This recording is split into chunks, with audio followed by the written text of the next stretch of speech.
I don't like too much attention on myself. I get like conscious if too many people are noticing me. Hi, I'm Prateek and you're watching me on Tweak India today.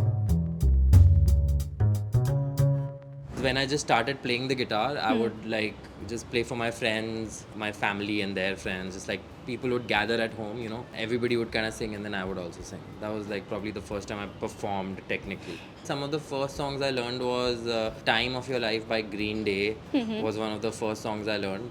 So I must have played that. A few years ago, I was looking through my old stuff and I found this diary which had some like lyrics I'd written when I was really young. Sometimes if I do get something once in a while, it's very rare, like I'll just record it on my iPhone. I feel like if an idea is worth something, you're gonna end up remembering it anyway. So I don't really like try too hard, if that makes sense. I try to just not think about the show too much.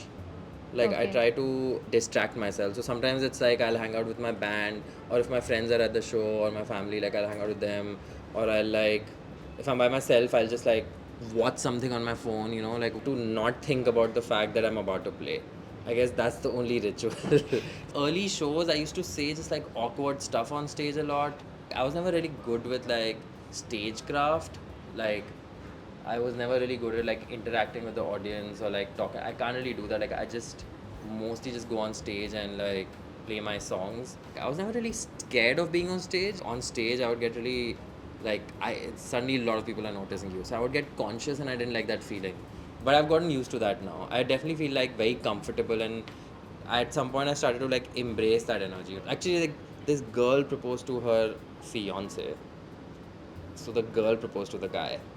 This couple was right at the front, so I saw them, and then everybody cheered for a bit. This town called Sedona in Arizona earlier this year. Before going, I was reading about it, and it has all this crazy spiritual energy. Apparently, I really love Paris a lot. That's like one place I feel kind of like peaceful actually every time I've gone there. Weirdly, I know a lot of people have very mixed feelings about Parisians and like France, but like I really like Paris. तुम जब पास आती हो, like I think it's just like I really like simple lines. तुम जब पास is probably my favorite love song of myself. Literally the day I released Cold Mess, the day like Cold Mess as an EP released, I remember like I think I was in New York and I felt like really good about it. I don't know, I almost had like chills all over my body. I started writing it on the piano actually years ago. And at first, it was not the line, it was some other line. I can't remember what it was, but like it was not like I wish I could leave you, my love. It was something else. It's just like when I arrived at that line, I was like, oh, this is perfect. I would say don't grow up, just stay like exactly how you are. Growing up is like the worst thing you can do to yourself. So just don't grow up. I kind of took that advice too, I think. If you liked watching this video, just like, share, and subscribe to Tweak India. You have to make sure that the blinks, your expressions, your body language, everything is in that zone. I wanted it to look like कि ऐसा लगना चाहिए कि ये लड़की gun उठा सकती है.